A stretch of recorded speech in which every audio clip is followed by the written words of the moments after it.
calling you was not a mistake, but it wasn't the person I was supposed to talk to. But it worked out because Yeah, I it think was so. an appointment. So I'm happy. Why? What drew you to me? I guess would be the first question. Well, you answered the call, like Obviously. What are the odds? I'm making a call, running to talk to him, but you end up talking to man. Hey, what are the odds? Welcome to another week of dysfunction, semi-inappropriate questions, and wildly inappropriate jokes. Here's Jackie and Matt. What are the odds? Hey, what are the odds? Hey, what are the odds? Hey, hey. All right, good luck.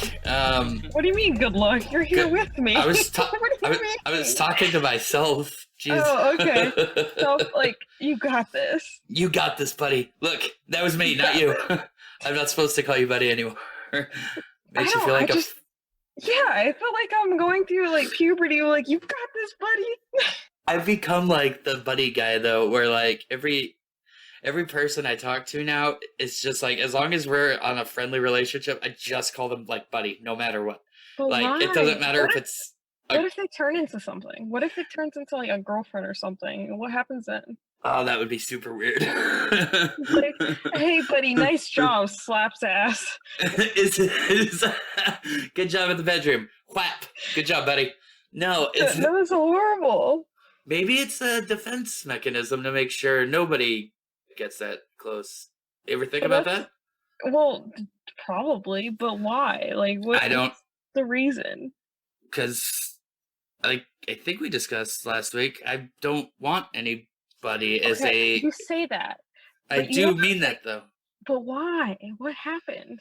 I don't know what happened. That's what we're gonna try to find out. I hope, but it's because why do people want it? Is the question. Like, why do people want a relationship? Me as a person, I went through a lot of trauma. Okay. Yeah, way Way more than like majority of the people. I get that, but like my husband, he's perfect. He grew up. Oh, not perfect. He grew up mostly perfect, but he does have trauma, but it's not as bad. And not saying that his trauma isn't valid or anything. It's just it wasn't physical. His was physical word. in a different way. But like for me, it's like I have him. He helps me. He's safe to me, and that is one way I cope with it. I like to attach myself to people, and I depend on him way too much, but I trust him enough to depend on him that much. But you wouldn't call it codependency, would you? No, because I'm learning not to be codependent on him, because I still can do anything without him. My life is just better with him. Does that make sense? Oh, that's awesome. That is really yeah. That's such a beautiful thing to say, really. I mean, I never thought I would find it, honestly, like ever. That's how I feel, and that's why I feel this way, if that makes any sense. To me, yeah. What's gonna happen though? I think. And it doesn't have to be like a person you're with sometimes. It could just be a friend. Like, you can have soulmates that are just friends. That's what I've been arguing with a lot of my friends who are trying to constantly talk me into, like, getting back out on, like, the dating scene. Mm-hmm. And I'm like, I don't want to do it. And they're like, why not? I'm like, what's the point? They're like, someone to share your life with. I'm like, I share my life with you assholes. Like, what the fuck? What else? Like they don't understand that you don't have to fully be there for you to be their soulmate. Does that make sense? They are expecting soulmate equals that person's with you 24/7, and that's not true. Correct. Because like you can have twin flames or soulmates that are there, and they still mean the same as your husband or wife would. If you're in a healthy relationship. God forbid. No, but seriously, it makes complete total sense. It's just that I feel like people put a little too much value in. We talked about it last week. It's the idea of the idea. People like the idea, and they're indoctrinated into this idea that that's what you're supposed to do. You finish school, and then you get a job, and then you get a girl, and then you settle down, and that's just life, right? Yeah. And people, if they took the time and thought to themselves, like, what do you really want to do? Well, I really want to play video games until 5 a.m. and then pass out drunk on my kitchen table. And not many women are going to be okay with that. So What do you want to do? that's what I want to do. Oh gosh. Not right now, but I mean, back when I made this decision, that was the thought process. Okay, that makes sense. Right now, I want to stay up until 5 a.m. learning how to produce audio recordings at a quality, pristine level. We'll see how this one turns out. We should have some upgrades. Hey, I got a couple things real quick before we delve even further in. A couple things I have to clarify from last week. First, okay. I had a couple friends listen to this. A couple of them said, listen, Matt, you didn't start a meth lab. I'm like, I didn't say I started one. I said I turned my dorm room into one. I pretty much sublet my dorm room to people that made it a meth lab. Oh gosh. And I kind of worked in and out of it. I So love how you had to clarify that, just in case any possible new hires are listening. dude, I'm telling you, so many friends were like, bullshit. I'm like, I know, but it was for the sake of just like speeding the story up. And then, so that's all. That's the end of that one. And number two, I want to clarify about the abuse and the mom thing. Like, what we went through was technically abuse, but I don't want to compare it to anything like definitely anything you went through. But No, that's abuse. It is, but it's by its textbook definition, yes. However, I was talking to my brother, and he gave me a couple really great stories that I had forgotten about that are just kind of point at exactly what was going on there with respect to my mother. And listen, I got nothing bad to say about her. God rest her soul. I love that woman. It's just there are just a few weird things going on. So here's four quick stories that my brother reminded me of. Oh, they're very short. Okay. That kind of hone in on exactly what was going on. So Tim and I were talking a few days ago, and he goes, remember we'd be eating dinner, and this happened for like 300-400 times over the course of our life. We'd be eating dinner, one of us would say something, and she'd get so offended, she'd run upstairs into her room crying, and then like slam the door and lock it. And then like no matter what happened, she wouldn't open the door. And then at some point, she'd come back downstairs and then scream at us for not coming and checking on her fast enough. So narcissism. Love it. He's Okay. narcissistic. No, sorry. Yeah. Then number two. Okay, so we went to there's like a symphony at Chandler Center for the Arts. It's in Phoenix, but it's between our house and this like symphony center. It's like one of the, I want to say, tougher neighborhoods in the state. I remember she got mad at something one of us did during a symphony. Like I think we probably, tried to say penis loud or something. And she stormed home through like the worst neighborhood, like in Arizona, one of the worst neighborhoods in Arizona, by herself alone at night on a Friday. And yeah, and then yelled at us for weeks about how we let her do that, even though we like couldn't stop it. Okay. I got a third one is me and my brother and my sister were upstairs watching TV. It was like 4 p.m. and I remember we hear the garage door opening, and my sister stands up and she goes, look at my arms. And she has like full on tremors. She's just shaking. She's like, why am I shaking? She's never hit any of us. Just like the knowledge that she was going home was enough to like send her into, I don't know, some sort of panic mode. Oh, and my favorite one is one time I was over at same sister's house. We were just hanging out, watching TV, and Tim came over, my younger brother, and he was crying, and he was like, guys, I don't know what to do. I just did something, and Mom's upset, and she just told me that I'm no longer her son. And my sister starts laughing, and she goes, great, she finally got her wish. She has no more kids, because she said that to all of us, like 4 times each. Okay. So I want to clarify that I wouldn't call it abuse. I just would call it emotional torture. Okay. And I'm going to be the nicest as I can, and I'm going to try to explain myself the best way I can. That's the point. I love my mom. I do too. I love her. I don't talk to her. I miss her very much. I still cry about her. But I will never let her near my daughter. Smart. I will never talk to her again in the capacity that I did previously. Like, I won't ever be as close as I used to when I was a kid being brainwashed. Right.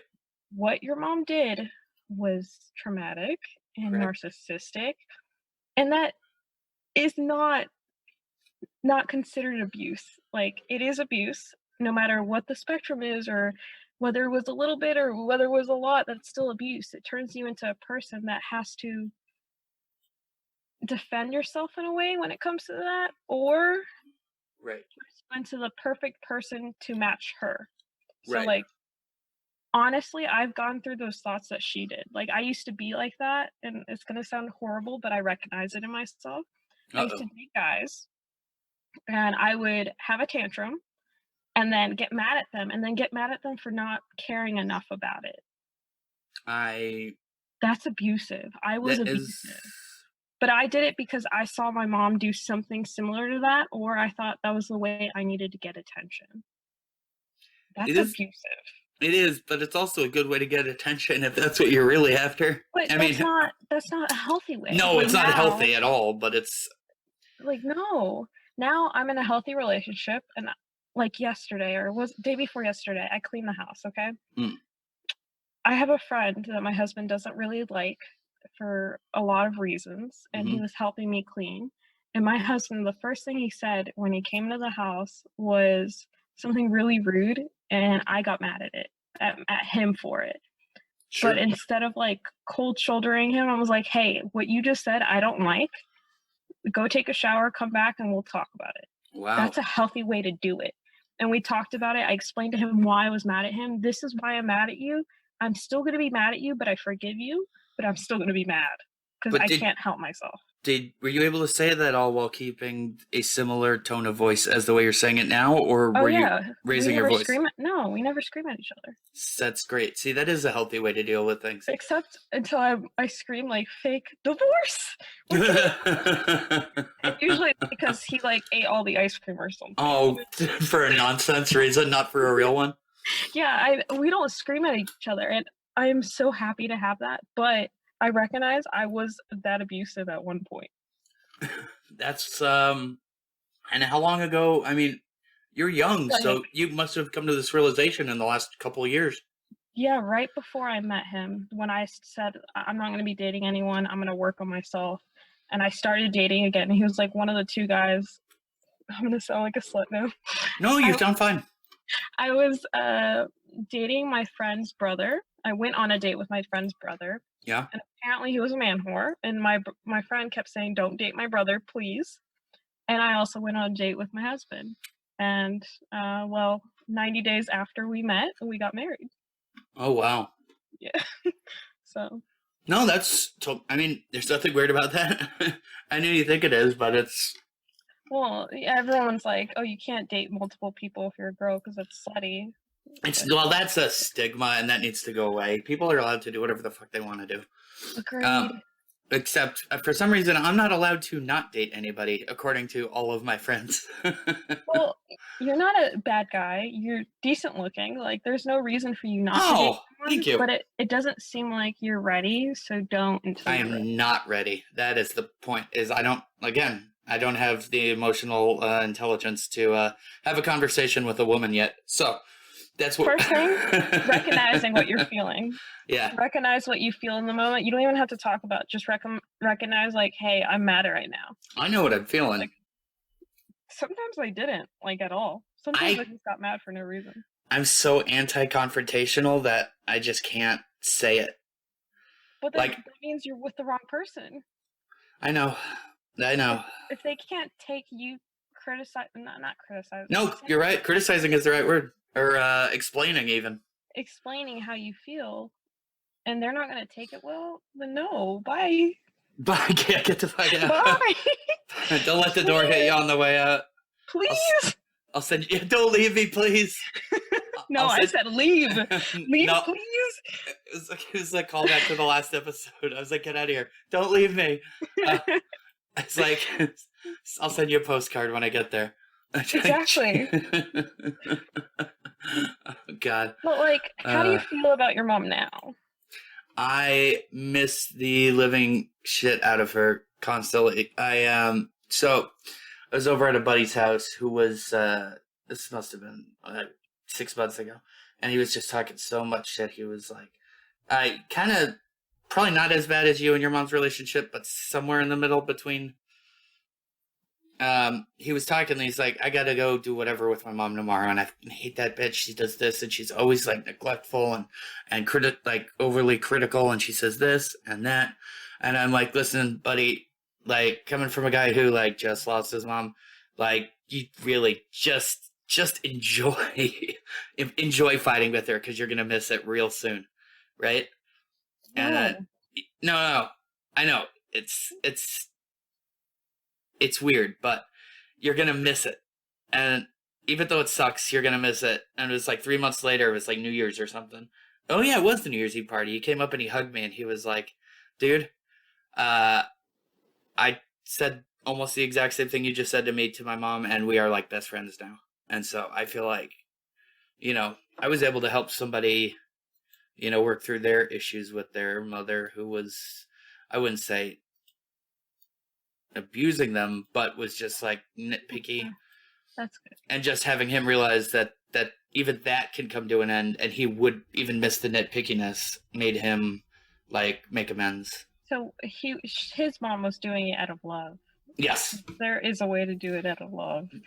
My mom was doing it out of love. Sadly, she was just definitely on the wrong like end of the field. But, wrong... So, like, the funniest thing I hear is people like us go to therapy to get better. Right. We have these issues because of the people who needed therapy weren't getting therapy. Correct.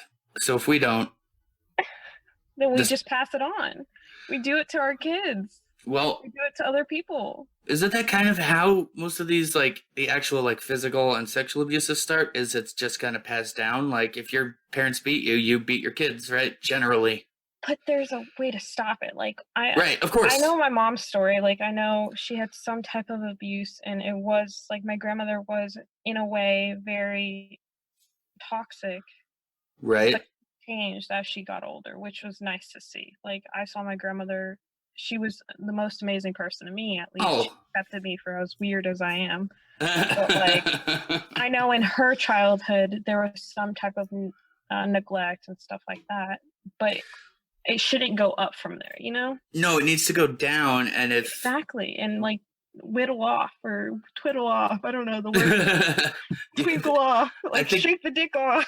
Yeah, I don't know what any of those words are, but I like all of them.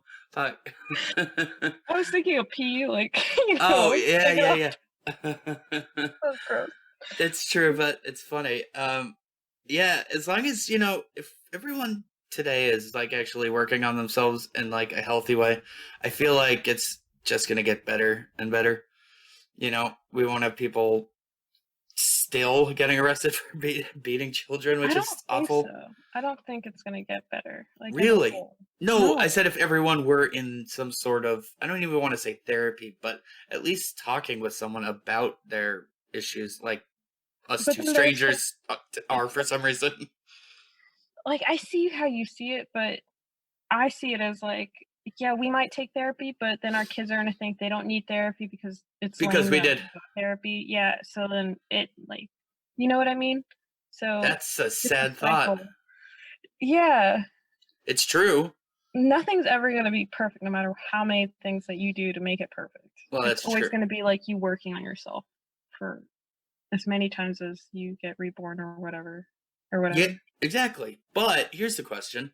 So is therapy then not a good idea? I mean, obviously talking your issues out is a good idea. But do you need somebody professional, or can you do it with, let's say, somebody like you, a complete stranger who you met over the phone for some reason? I think it is possible without professional, but I think you have to have your head and your mind and your heart in the right place and learn from books. I learn everything I know, and I'm working on myself from books, podcasts. Yep, me too. Audiobooks I listen to. I watch different people who are working with themselves and through themselves through life. By books, you mean comic books, right? Because definitely. Yeah. Okay. Good. I watched Dr. Seuss. Yeah. That's right. I read all the Dr. Seuss. They're coming all together. Well, I read Spider-Man, so I think I got this whole life situation nailed together. Ooh, I'll join you on that one. We're like webbed together, but fuck it. All right, that's a bad joke. Let's move past that one. But seriously though, so if all right, everybody takes therapy, right? The kids are then treated, hopefully healthily, but then the kids see that their parents are into therapy, therefore not cool. They don't take it. They end up reverting, and it just goes back and starts again, right? Yeah. So is there a solution? Not do you know it, but is there? I think that would have to be within the parenting. I think my way, and I hope I'm able to keep this, is to have an open communication between my daughter and I, and making sure that I raise her the right way. And when I say right way, I mean she recognizes her emotions, she explains her emotions, she communicates everything to me. Even teenager, she's gonna hide stuff. That's part of being a teenager. But she will feel like she can trust me, and I will be there for her at all times. I didn't have that. I would be scared to go home a bunch of days. Like, I would hide and hope my mom wasn't home when I got home from school. I don't want my daughter to feel that ever. I agree with that sentiment. I mean, not for me. It's just, I understand what you're saying. Yeah, that would be terrible for anyone to feel like that. I mean, I was afraid to go home, but it was because I was sneaking in through a window up a ladder at 4 a.m. Yeah, no. It's totally different. No, that's still anxiety, but I meant, like, I want her to feel like she could ask me, hey, 2:00 in the morning, can I go to my friend's house? They're going through something. I'd be like, yeah, let me go take you. Yep. I'll be outside waiting for you. Like, I want to be that person that she can call me no matter what. I know it's way too early to think about, because it's years, at least a decade in the future, but where would you stand on her using alcohol or marijuana as a teenager? I think if she's trying it with me for the first time and she understands the risks, and like my dad, when I ran away from home, I lived with my dad, and he was like, hey, you can have it, but have it with me. You know? That's fair. So he was very like, hey, this is what happens to you if you go too far. This is what can happen to you. Like, he was very open about it. I would consider that the way I would approach it. I know a lot of people say you should just say nope, never, and then wait till they're like in their 20s, Well, and then be like, behind your back. They're going to, so if you don't say that. Yeah, I know, it's kind of sad. Well, not always, not every you're pretty much right. Not just like 99% of them. Exactly. I don't want my daughter to be that one, be like drinking at parties and then she comes home the next day from a friend's house and she's hammered. I don't want that. I want her to be like, hey mom, I'm gonna go drink with my friends. Can you pick me up after? That's healthy. And I think that's becoming a lot more prevalent, especially now with like the whole Uber Lyft thing. Like, a lot more parents are being like, here's the app, it's got my card on it. Do not drive the car home drunk. If you go get drunk with your friends, just Uber or Lyft at home. I will pay for it, and I'm okay with that. Because it's going to happen. That's how it should be. Right. A little more. See, the more I think taboo we make a topic, the more into it, the children, or I guess the people growing up in this country are going to get. Definitely. You could see it in like porn. You can see it in everything. Like everything taboo in porn. It's things that you're not supposed to do. Exactly. Right. But it's appealing. True. But like how, like you can't show nudity generally here. You can, but it's kind of like not a normal thing to show on like a billboard. But why do you think that? Like, I want to hear why you think nudity is not okay for a woman to do. I want to hear your opinion. I think it's totally okay. I have no problem. Why do you think other people view it as not okay? I think, oh man, you're going to have to give me a second on this one. Okay. Can we put 15 seconds on the clock, Jim? Thanks. Jim's my imaginary sound engineer. Imaginary friend. Yeah. Well, that too, yeah. He's also a really good sound engineer. I think the reason that we made women's nudity like not okay in public and in general was so that they could use the enticement towards it to sell things because of the capitalistic society we have crafted for ourselves. Does that make sense? No, I definitely understood that, and I like your reasoning to why, because you thought of it in such a way where it's like, oh, we're putting money on this. We're putting money on us and making money on it. Yeah, exactly, but that's not why it's a thing. Oh, I had no idea. You know the correct answer? Because I don't. That was my guess. Well, it's not a correct answer, and there's no correct answer, but this is, like, I'm going to put yourself in a little girl's shoes. Like, pretend you're a 4-year-old, okay? That's a girl. Yeah. You're going to a party. Those shoes don't fit, by the way. I would really hope not. But I want you to understand, like, no, I'm you kidding. as a 4-year-old, you're going to a friend's birthday party that's a pool party, and you want to wear a bikini top because your older sister wears a bikini top, right? Correct. Your mom tells you no. All the boys are going to look at you. Right. You need to cover yourself up. Right. You grow up, same thing. You need to cover yourself up. Your dad's friends are coming over. Oh, God. You need to cover yourself up. Your uncle might look at you funny. Oh. That boy might look at you funny. So we're always being told, if we don't keep ourselves covered, that a man is going to come hurt us, rape us, kill us, hit us, because we're not being covered up, and we're enticing men. Well, it's And then you sadly put money on it. likely to happen whether or not you do that. Like, it has nothing to do with that. It's just a good percentage of men are terrible fucking people. And they're going to do it, like, either way. And I hate that I just giggled at that, but it's just true. Like, men are just fucking terrible. Like, 80% of them are fucking horrible. They are. And then on top of that, people are making money off of our bodies. Yeah. Like, there are women out there, they get paid for taking pictures of themselves. They're beautiful, whatever. That's great. Dude, Instagram. That's Their like bodies. the whole platform. Yeah, but that's their bodies. They can make money off of their own bodies, which is amazing. But another man making money off of a woman's body. Oh, you're talking like the porn industry. Not just the porn industry, just like you talking about a woman's body being like communist or like, I see exactly what you're saying. Yeah. Yeah, you had I don't know if I want to call it the fortune or misfortune of growing up as a girl. So you've been through that. See, I never went through that. Wait till you have a daughter. We'll see if I ever date again. I got a lot of money riding on this, so I think you will when you're ready. You're probably right. And then you're gonna have a daughter, and she's gonna be beautiful. It's gonna happen. Oh, thank you so much. You know what's funny is I'm always like, I'm not gonna date ever again, never. And then like I'll be looking at something, I'm like, oh, when I have a kid, I'm gonna do it this way. And I'm like, wait a minute, what the fuck? I thought I wasn't gonna have kids. Matt, get your head on. Well, you can have kids without another person. I almost before I met Grayson, I almost went through the process. Edit that name out. I almost went through. I hate you. Now Hey Jim. Stop.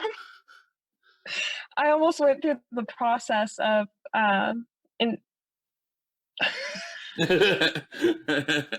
you. I know. I almost went through the process of having a child on my own, like going through a sperm bank, having a child on my own. Sure. I know my parents were going to say something about it, but I wanted a kid really bad, I was financially stable. Well, that's good. I actually do want to get into that. Maybe not today, but you really did. Your career is going astonishingly well for a 23-year-old. So back to this kid thing. I was talking to a friend not that long ago, maybe half a year ago, and I was like, why do people in romantic relationships decide to raise a kid together? What you should do is find your best friend that you have no romantic interest in, that you share a ton of great traits and genes with, and then raise the kid with that person. That way, emotions and sex are off the table because you guys are just trying to make a great human being because you both have qualities that you find great about yourselves and each other. Like, why would you try to raise a kid with somebody that you're going to argue, fight, and potentially even lose arguments with? No, that makes sense, but that's you assuming that the person you're marrying is not your best friend. That's also true. I just no. Grayson is my best friend for sure. I can understand that your sexual partner being your best friend, like, is not only plausible, but like it's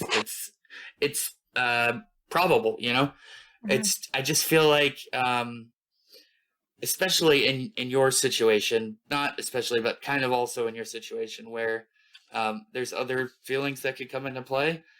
I feel like that can get wrecked pretty quick. Although if you're healthy enough, I guess, emotionally, then that won't happen. The problem is most people aren't at that level. You know what I mean? Like, or am I being too vague? No, I think so. Since Grayson's the only example I have because I'm married, Yeah. He's my best friend. Yeah. He's an amazing father. Like, honestly, he's a great dad. He's a great partner to live with for life. Yeah. Romantically, I love him. Right. But romantically, like, as in flowers and candles and, like, the romance part. Like, the romance from novellas and, like, fantasy books. We did touch on this last week, barely. Yeah, so he doesn't have that part of him, and he's learning, but it's taking him a long time. So I just go elsewhere for that kind of stuff. You need your whining and dining. Yeah, like my whining and dining. Like sometimes I'll go on dates with girls or guys or whatever I feel like I want to be with at the time. That sounds horrible. No, it doesn't. You want emotional attention that you're not getting. But however, he's still my best friend. He's still your whatever soulmate, best friend. He's still the person that I'm going to live another 60, 80, 90, hopefully 200 years with.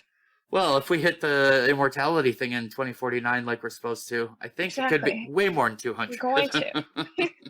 We just got to... I think 200 is my cap, though. Like, 200 years. I'm rich enough. 200 is my cap. Did I ask this last? If you could live forever, would you? No, but I wouldn't. Because, and I know this is going to be like, I don't know how spiritual you are or religious. I wouldn't even call it religious. I'm not religious at all, and I'm growing spiritual ever since, and I don't read far into this at all. We got connected for some fucking reason. And now I'm like, I've always talked shit about the Great Magnet. He connects us all when we need to be and separates us when we need to. But it really just like nailed that coffin, like when you called or when I called you back or whatever. But anyway, go on. Well, no immortality. Yeah. So spiritually, I believe that we are reborn, and every time we are reborn, we are growing. So we're going through different tribulations every single lifetime, and then eventually we reach either another multiverse, universe, heaven, I don't know what dimension. You want to call it. Yeah. But once we're at peace and we're happy.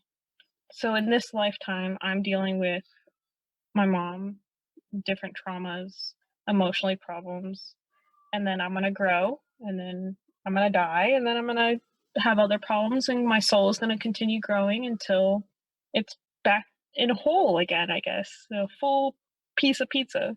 Oh, almost like the movie Groundhog's Day. Full piece of pizza. That's pretty good.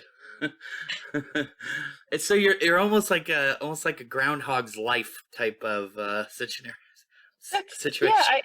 Yeah, I feel like that's what it is. I'm not sure. I'm learning. Like, that's just what I feel is right now. Like, during this recording, that is what I feel is right. It's quite optimistic, and I really do like it. So you're gonna keep trying and hopefully just bettering the universe until you're given the opportunity to get it right, start to finish. Yeah. Now, here's the thing. I've noticed when I ask people this question, most of them say no, they don't want to live forever, and most of them have a far less like appealing of an answer, and they just say like, I'd get bored. And Well, yeah, definitely. my answer is I want immortality if given the option. Because Why? right now there is an infinite amount of information to know, and that number is only growing by like an infinite amount every day. Like, But you like don't there's feel like you already always learned something. it? No, I could spend 12 hours a day learning, and I think in 200 billion years I would still be learning 12 hours a day. Oh, definitely. So But it's also like you assuming that there is going to be an end to that learning. no, that's my point. Is I'm assuming there will never be an end to that learning. Oh, okay. I think there will always be new stuff to learn, and that's why I would like to live forever, because learning is like my favorite thing to do. You know, if you won the lottery, what would you do with the money? I'd go to school for the rest of my life. Like, seriously. Really? Yeah. That's what you would do? Yeah. Huh, that's not my answer. I know. Mine would It's nobody's fucking answer. mine would just be growing businesses, like growing all the things I want to do. Like my next goal is to fund a movie. I would like to start a clothing line. I would like to That exactly. Learning process, but yes. Yeah, well, all of it is learning, but This is a little more financially I guess aligned than mine is. You know what's funny is you said growing businesses, right? Mhm. I thought you said making grilled cheeses for a minute, and I was like, you would spend eternity making grilled cheeses? this is gonna be the name, grilled cheese. Grilled cheese episode. The grilled cheese sandwich episode starring. Yes. Oh, goddamn. No, I will not be. Actually, grilled cheese. So I know you don't know anything about my health or anything like that. Nothing. I had my gallbladder removed while I was pregnant. I'm not even sure what that does. Okay, it processes fat in your body. Got it. So I had gallstones that were passing from my gallbladder to my liver. Ooh. Or it was stuck in between the tube between the gallbladder and liver. I'm not sure exactly what it was, but it was painful as shit. I'll bet. And now every time I eat grilled cheese, I throw up. No way. I do. Oh. And too much fat. Like anytime I eat too much fat, I either have explosive, or I throw up. Dysentery, we'll call it, from the Oregon Trail. Yes. As we all grew up with. Man, it's so funny. So, I mean, I guess I assume you're probably in pretty good shape then. I'm decent. Not as perfect shaped yet. I'm getting there. Working on it? Working on it. Working on everything. I like it. Yeah. Driven and getting there. Oh my god, I had to write down grilled cheese episode before I forgot. It's but okay. Yeah. So, I wanted to go back to your mom. Yeah. I know we went off of it, and Sure. I asked you still miss her. I know you still miss her. Oh, so much every day. But would you change anything if you had like if you went back a year? What would you change in the last year from the day she died? Okay, I'm trying to explain this the best I could. Yeah. Year from the day she died, what would you change about that day to make the last year better? So, I guess. All right. So, we'll start with the day she died, right? Or the day we found out that she killed herself. I just got a call from my brother or something, and he was like, "Hey, can you come home from work real quick? Something happened to Mom." And I was like, "Man, sure." I figured she hurt her arm or something. I got home, and there's just police there, and I walked inside, and a lot of people were there, and they said she had slit her wrists and jumped into the lake next door.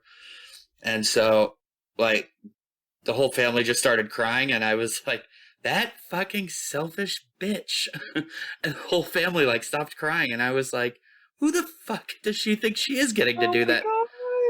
I know. I'm just telling you what my thoughts were. Okay. That's a I'll healthy thought to have. It's not, but here, I'll tell you No, why. it is. Okay. It's healthy. It is selfish. I will say that too. I've had a couple, I wouldn't say friends, just ancillary, people family friends, kids or whatever, kill themselves throughout the years. I was never super friendly with most of them. But my mom would just spend weeks talking shit about them. Like, she was like a 4 Mass to Sunday Catholic. You know, she'd hit the 8 a.m. and the 9 a.m. or the 9:30 and then the 11. And then usually one during the week. So she would be like, don't they know what they just did? They just like signed their contract for a life in hell because suicide is against God. It's against the Bible. And she goes and does the same fucking thing. I'm like, but okay. She hold on. probably, Oh, go for it. like, got stuck on that idea that it was a sin because that was the only thing stopping her from doing it earlier. Yep, I agree with that for sure. I think she was projecting a little bit. Except it was, what do you call it, like the opposite of projecting. She was saying why she hasn't done it instead of saying, you know what I mean? Like, she was using that as her crutch for why she hadn't done it instead of actually saying what she was feeling.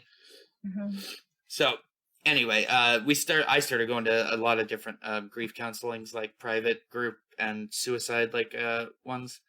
And, you know, just through listening to other people talking through everything, you know, it finally worked itself out, and we are square now. I totally understand. I forgive her, and I know she did it for a reason. I wish she had left a little more of a note or evidence or trace, but that's still okay. But since then, the first 3 weeks after she died, every single friend I had ever met in my life had booked me to take me out to either a breakfast, a lunch, or a dinner, just to make sure I was okay and to catch up. And I'm talking friends that I hadn't talked to since 3rd and 4th grade. And all these people were just constantly trying to, you know, get me to get out of my house, get me to go do something productive, go play I don't know, putt-putt or disc golf or frisbee golf. And after about 3 weeks, I didn't hear from any of those people again, ever. And I wish I would have kept in touch with them. I think that's the only thing I would have done differently. So, a year before your mom died. Yeah. Okay. Oh, I thought you said a year since my mom died. A year before your mom died. What would you change in that okay. In that relation, nothing. Here, let me finish this real quick, and then I'll step back to your actual question because I misheard it. So, I wish I would have kept in touch with these people because I know the reason they stopped hitting me up after that first time was because they didn't understand, and so they didn't know what to say. And when you don't know what to say, it's really uncomfortable to sit through an hour and a half dinner when you have no words to give the other person, right? Yeah. And I wish I would have just reached out to those people and been like, let's go have another dinner. You don't have to say a goddamn word. Sit there. I just want company. Now, step back to your question. And a year before. So, she had, I think, maybe a year and a half before, called me, crying. Screaming that, I wasn't calling her enough. She's like, I have 4 kids. Each of them call me at least twice a week. You're the only one that doesn't call me once a week. And I said, it's a 2-way street. You know, phones work both ways. And please stop crying. And I promise I will make a better effort. So me and her started going to see a movie once or twice a week for that entire last year. We actually went and saw Coco or something. Oh, no, we stayed home and watched Coco. 2 days before, or a couple days before she killed herself. So our relationship was good. We were talking at least every day, every other day. We were seeing a movie twice a week. I think the only thing I would have done differently is when I got a super cryptic message and I didn't do anything. I didn't do enough with it. Not that I didn't do anything with it. She texted me something the day before. I was in Mexico getting all my teeth replaced because, duh. Let's just go there. Oh, well, because, they say drugs destroy people's teeth, and getting them fixed here would have been $40,000, and in Mexico it was $7,000, so I just was like, yeah, why don't I have nice new teeth? So, the day I got back from Mexico, I got a text message from her. It said, hey, just in case anything weird happens, here's the logins to all of my bank accounts. And I was like, that's weird. So I told my dad, I told her sister, I told, my nieces and nephews that, look up to her. And we're like, we should do something. This is not a normal text people send. if something happens to me, here's my bank info. I wouldn't give anybody my bank info ever. Like, I don't know. But as far as relationships goes, I was really, honestly, doing my best. I was seeing her 3 or 4 times a week. We were talking every day. I wish you would have told me, or at least trusted me enough with the information that she wasn't right. That's a red flag. I know I shouldn't be telling you like what you should have done, and I'm not going to. No, you should. That's the point. Would you ever think, like, in those moments and after the fact, hey, I should have brought her somewhere? Like, to see if she was okay, like a professional? Oh, she had seen every back specialist in the country. Now, if you're talking like mental specialist, I think I might have touched on this in the last one. They had me seeing a psychiatrist when I was in high school because I was a fuck up.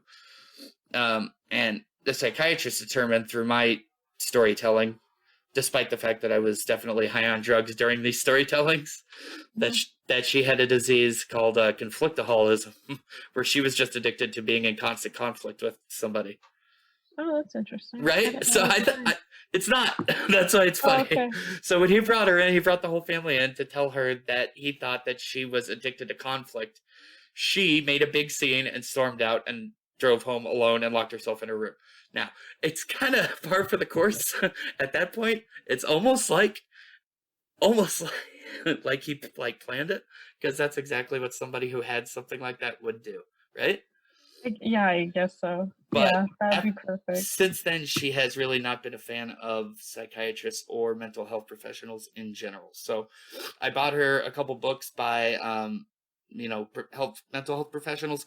One was called Healing Back Pain. I got from a podcast called Allison Rosen Is Your New Best Friend, where they talk about how back pain is not always, but generally can just be in your head. It could be unmanaged stress.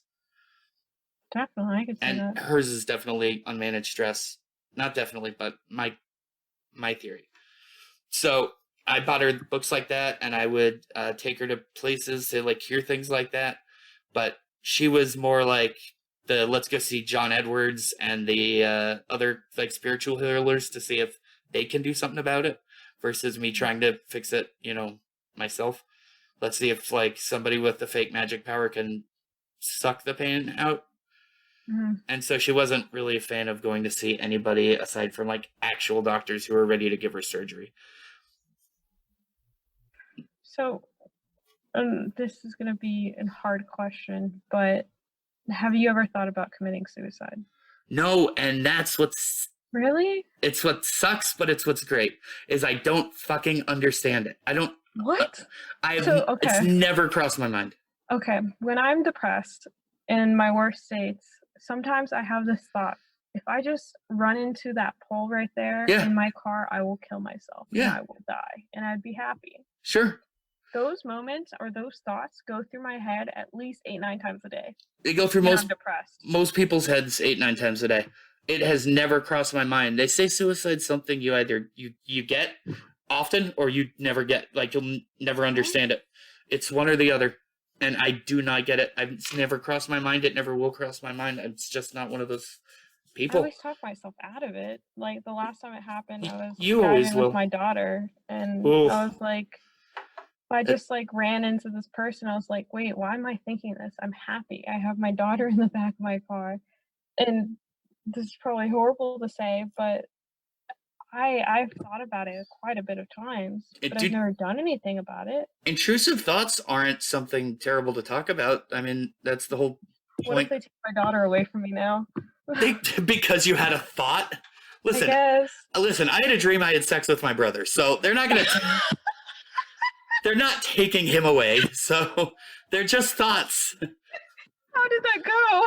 It went not well. What do you mean? You didn't enjoy it? No, I didn't enjoy it.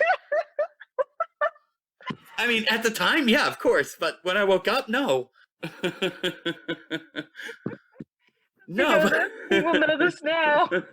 It's not a secret. I'm telling you, I'm an open book. I got nothing. Oh, my goodness. I had nothing to hide. Are you bisexual? No, I would Then how never. would you know how that feels? I don't. I really don't know how it feels. I just Were you the top or the bottom? in my dream he had a vagina, so I remember. It's been a long time, but I remember.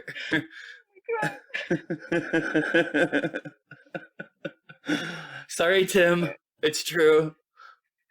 I had a sex dream about you. Now that There's. I'm sorry. I don't think it's you can't control your dreams. I mean, I know you can, but I can't stop laughing. No, I'm gonna meet him one day, because it's fucking hilarious. and I'm gonna look at him and be like, "You're the bottom." Definitely, I'm the power bottom though. Yeah. You gotta lift with the knees. I think is the I think there's a song. It's right, like the Drake song. I don't listen to hip hop. Anyone else that listens to Drake will know this song. Okay. I can't. What's the song? It's like right leg upside or slide left leg. I don't know, but it pretty much means open your fucking leg. Jesus Christ! I just shot milk out my nose. I haven't drank milk in 5 years. Why are you drinking milk? I haven't. That's how hard I laughed. When I was little. Okay. Stop. Good. Okay, when I was little, the first time I got anything like shot out my nose, it was rice, and it hurt so bad. Oh God! And I remember this day so clear as day. I was sitting in the round table in the living room in our apartment in Florida. Right. And Mama said, my grandmother, I called her Mama. Yeah. She said something so funny that I sneezed and laughed. And rice came out of my nose. I'm crying laughing. Right Dude, me now. too. I'm actually sweating. I've been crying so hard, like laughing. Oh gosh. Oh, jeez. Okay, keep going. I Sorry. wish your mom listened to this. Like, Dude, I hope she is. She would. Yeah, I hope she is too. She would not. She's looking at you and being like, "I'm so proud of you." She would not approve of this at all. Like, You know, she might be happier in the other one, so I think she will approve. And I think she is very proud of you, and I think that I appreciate that. happy that Thank you're you. laughing. I spend way too much of my life laughing. Like, Yeah, coping mechanism. almost getting into fights. I spend so much time laughing. Dude, you know what it's like when people are trying to be like seriously mean to you, and all you can do is laugh in their face. It just. I do that. So that like bad. I do that all the time. Me too, and it's so like I'm just so lucky to have still never been punched because I know I have a glass jaw, and it's gonna hurt. I know it's gonna happen. Wait, why do you have a glass jaw? It's just an expression. It just means your face can't handle one punch. Like one punch, you're out. Oh, so you're wuss. I don't know. I've never been in a fight. I'm just assuming. So the first time I meet you, I'm gonna punch you in the face. Oh, please right? don't. I got it now. You're gonna have to replace all my teeth again. That's fine. I'll do it. If I get to punch you in the face. You got it. Deal. I wouldn't mind another trip to Mexico. I could stop back up on inhalers. Good Lord. All right. Stop. My face is seriously on fire. Like when your jaw hurts really bad because you smile too much? Yeah. Ow. That's why I watch stand-up comedy. Like most of my days is like 3-4 hours of stand-up comedy. I can't do it because the jokes get really old. Like some jokes just redone too many times, like in the bad way. I gotta send you a couple, but I do understand what you're saying. It gets real mechanical. Like you can start to notice like how forced they're trying to make it feel like they're telling or making up a story, but you know that this has been rehearsed in a mirror in front of people back in a mirror and refined over like a year. Oh, really? Like each motion is calculated. Huh. Never thought of it that way. Oh, it's yeah. I think you're ruining it. My dad, he used to listen to comedians, like the old comedians on the radio or on his iPad or whatever in the car when he would take me to school. So I'm used to listening to comedians as soon as I wake up in the morning. Oh, you should check out some of the new ones. There's some good shit out there lately. There's the new comedy boom happening, and it's quite good. Oh yeah, I've seen it on Netflix. Yes. It's really good. Netflix is really cornered the market on the stand-up comedians, man. It's like every day there's a new, like, 8 hours of comedy specials. All right, we're off track. I have a question for you real quick. Yeah. Okay, so I've always said I don't understand what suicidal thought is or feels like, right? I don't understand what depression is or feels like. I've been sad. That is for a reason, though, and it goes away in a couple hours. I envy you. And I don't know what anxiety in general is. I know I have specific anxieties. Are you kidding? But I don't know what generalized anxiety is or feels like. I'll explain to you from an example today. Okay. I have a weekly meeting every Friday with my client. Sure. And he's the CMO of our company. Okay. So Chief Marketing Officer? Yeah. Okay. So we have a meeting with my marketing manager and my job, obviously. And on the call, I was explaining some stories, some things, some classes I've taken in the last year when I went to California and how exciting they were. Maybe she should try it. This mere conversation about this made me so anxious. Really? I was shaking and I was sweating and I couldn't control myself. My jaw was shaking. Could you? I sounded completely normal. He didn't notice. No one noticed. But inside, I had so much anxiety, I wanted to cry. I don't understand what you mean, like nervousness or like... It's extreme nervousness that you can't stop shaking and like your heart is racing and you get really hot. And I've gotten good at this where it doesn't, like no one can tell anymore because I'm really good at blending in. Chameleon. But I have this on a daily... I can't drink alcohol some days because it makes it worse, or I'll create an... like anxiety will start building up if I have alcohol. If you and I ever finally meet, are you going to be anxious about punching me in the face? I'm not going to do it, but I'm imagining it, or I'll make a cartoon version of me punching your face and then it will satisfy the need. But I get anxious over really small things, and I now recognize it as anxiety, but before I just thought something bad was going to happen. I was paranoid all the time because I'm like, this feeling means something bad's going to happen, because in my family, if you're not feeling something right, that means something bad's going to happen, because we believed in like intuition. That there's a line. It's a scary thought. Yeah. Just to know something like doom is like impending. Well, yeah, because I associate anxiety to my intuition saying that something bad's going to happen. So I started getting paranoid. But then once I recognize, hey, I'm just anxious because of this. Wow. I'm not paranoid anymore. I get social anxiety sometimes, despite being, quite... But do you get shy and like never think too much? Or No. do you shake and have anxiety? That's what it is. God, my life is ending. Well, I shake anyway because of the years of, teenagersness.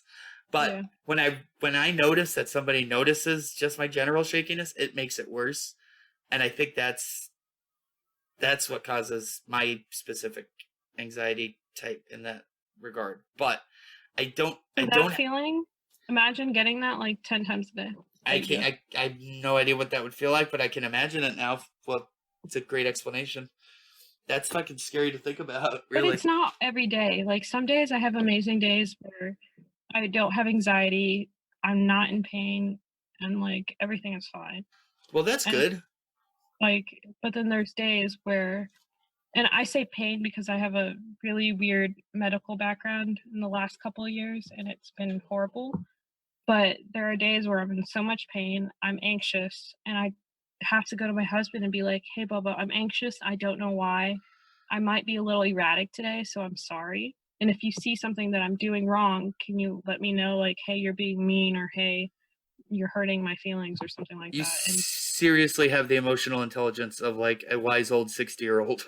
I'm trying, because no one taught me. No one taught me when I was a kid. And then I was just so sad and depressed. I didn't learn that until going to the grief counseling things when they would tell me things like, your friends are going to be like calling you and expecting you to live your normal life, like, hey, we're having a party Friday, come on out. And you're going to say, yeah, I'll be there. And then that day you're not going to be able to make it. So what you need to do is you need to call all your good friends up and say, hey, listen, because of what happened, with my mom and everything, I'm going to be a little, not only hard to get a hold of, but I might not keep promises that I would generally make. And, if I say I'm going to do something and then not do it, don't take it personally. It's because this is what's happened and what I'm going through, right? Yeah. And that was kind of the start of me starting to realize, oh, if I just tell people the truth, things go well. It doesn't always go well, but it helps. And it helps them understand you to a certain capacity. That makes sense. I think actually it's sadly time to wrap up. I do have two quick things before we plug. So I was trying to think of like a summary for the show, right? Uh-huh. And so like, here's like my totally normal summary for the show, right? Okay. This sounds kind of like it would be the backdrop for like a Hollywood like deep voice announcer doing like a trailer, but complete strangers connected by a misdial find an immediate connection in wit and giggles, decide to record their first conversation, and now it's a show. We wind up taking comedic dives into each other's psyche, anxieties, fears, traumas, and abuses. Definitely unlicensed to do so, but hilarious nonetheless, right? And then hold on. Okay. Now I wrote another version of it that I deemed the tackiest thing I've ever said in my life. Okay, do it. Do it. Two open books help find each other's lost pages. Please, I need that as a pin for my backpack. Absolutely. I'll get them made. I need a backpack first. But I'm going to add it to the backpack I'm about to buy on Amazon. Do it. Oh, we can add it to the merch store when our site goes up on Wednesday. I would love that. Yes, it has to be a pin. I seriously... Like a little book. Oh my God, it'd be amazing. No problem. I got that handled. All right. I should probably handle plugs, I guess, then. Yes. So, I guess that's the end of this week. Please feel free to reach out to us. We're at Magic for Humans with a Z instead of an S on Twitter, Instagram, TikTok, Spotify, and probably a lot of other sites. Actually, Instagram is Magic, the number 4. Oh, that's right. With an S. Ignore his version. He's wrong all the time. Every time. We might have to edit this, Jim. Jim is not real. We own both. We got to get rid of one. All right. The website is magicforhumans.com, spelled the same way with the Z. Can we rename Jim? Can it be like Todd or like Tony? Tony? Nah, that's too Spanish for me. Todd? Brady? Nah, I dated a Brady. Bob. No. We'll get a name. Yes. If you want to send us questions, you can ask us anything about ourselves personally, or you can ask anything you want about your own issues, problems, stories, opinions, history, feelings, whatever. If you'd like us to talk about that, send those to questions at magicforhumans.com. And I think that's it. Right, Jackie? Yeah. All right. Have a good one. Later, buddy. Thanks for tuning in. We'll see you next week when we will be discussing the recent decline in quality of pizza at Chuck E. Cheese. What are the odds? I'm making a call. Running to talk to mouth, but you end up talking to man. Hey, what are the odds? I'm making a call.